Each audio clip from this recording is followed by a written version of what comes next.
Daily Devotionals with open hearts and open minds. First United Methodist Church in Pueblo, Colorado presents Hope and Coffee with Pastor Hugo Venegas.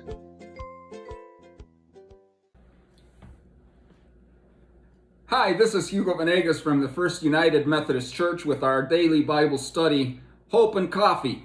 I want to challenge us this morning to go back to verse 17, in which Peter is saying, if it is the will of God for you to suffer, suffer doing good rather than doing evil.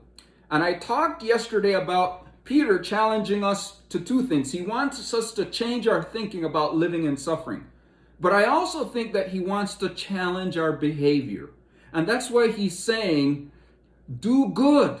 Because he knows that in time of evil, it is very easy for people to do bad. I mean, all you have to do is look at the news. A couple days ago, 16 people were murdered in Canada by some crazy guy. People are being ripped off of their money. There are teenagers that are murdering their neighbors. There is a murder that happened in Utah in which someone walked into this couple's home and 3 kids and killed the parents. Crazy things are happening even with all the viruses running around. So we are challenged to do good works, to do good deeds, even when things are getting difficult. Suffer for doing good.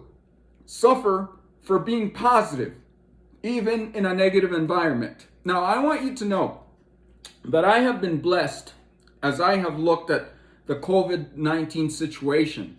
And in the midst of all these challenges, I have been inspired by how many people have chosen to do good. There are a couple of families in Colorado that I know that have called me up and have said, we have set up money, a COVID fund, and they have challenged me to say, is there anyone in your congregation, is there anyone in your community who has a need that we can help out with? That is doing good in times of suffering. I have friends who cook food and they go out in the community and they feed people and they serve people. And this is what Peter wants us to do. He doesn't want us just to sit at home and eating nachos and binge TV watching and playing on the computer. He wants us to do good. This is the time to do good. Now, I want you to know that 2 nights ago, I got 2 phone calls. I got a call from a friend who told me, Hugo, the people in the southern Caribbean region of Costa Rica are hungry. They don't have any food. They can't pay any bills. And now they're starving. And I'm like, well, what's going on? He says, well, you know, the whole southern Caribbean is based on tourism. There are no tourists. Everything is shut down. They don't have a way to make money. The waiters, the tourist guides, the vendors, everyone is struggling to have food. Could you help us? And I was shocked to realize that there are people who are starving in my own community. And an hour later from that call, some of my friends in the village of your king started messaging me and saying, Hugo, we have no work. Tourists are not coming. We're starving. We don't have any food. Can you help us? And then it made me realize that this is an opportunity, that God is allowing this to happen for us to do good, for us to produce fruit of righteousness, for us to live a life of inspiration. We're not victims. We're more than conquerors. We have won the battle. And we are here. This is not our home. We're not here forever. God has put us on this planet to live a few years, but eternity is with Him forever.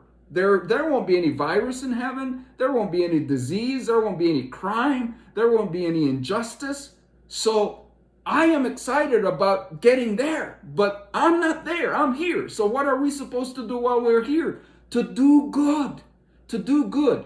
Now, a friend of mine called me up and he said, Hugo, and he showed me a card. He said, I got this card 2 years ago and it had a quote from Mother Teresa. And Mother Teresa says, the best charity is when you give till you suffer. And this challenged my friend.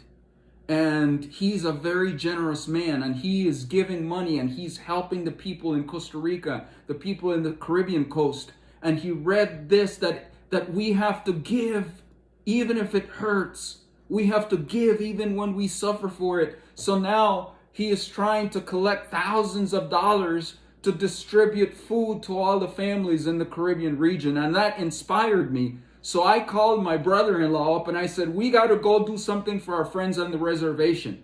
We got to go help them. We got to buy food. And as some of you know, this summer I was supposed to go down with a team from our church to help repair the community hut.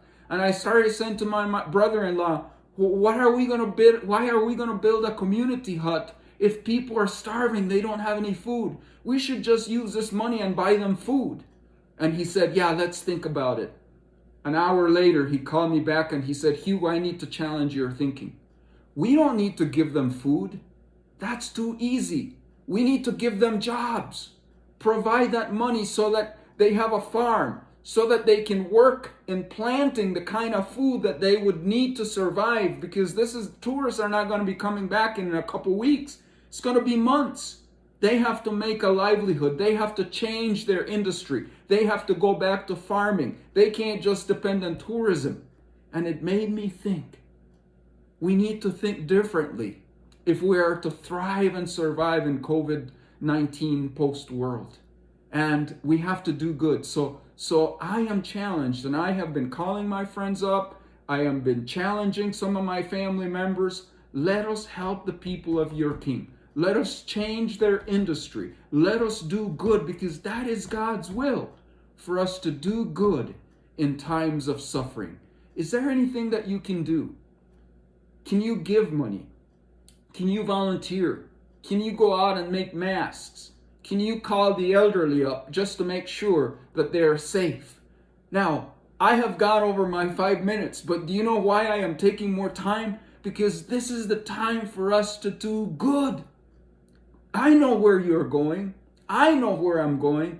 We're going to go to heaven. There are no viruses there. But you know what? We're not there. We're here. Let us do some good. Let us be inspirational. Let us change our world.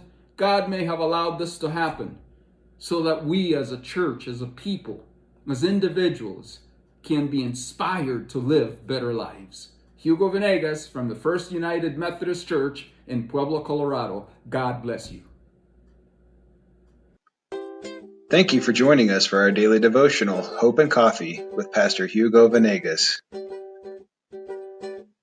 If you enjoyed today's devotion, like or subscribe below. We also welcome you to join our family at First United Methodist Church in Pueblo, Colorado. You can visit our website at firstumcpueblo.org, and we hope you continue to have a blessed day. We'll see you tomorrow.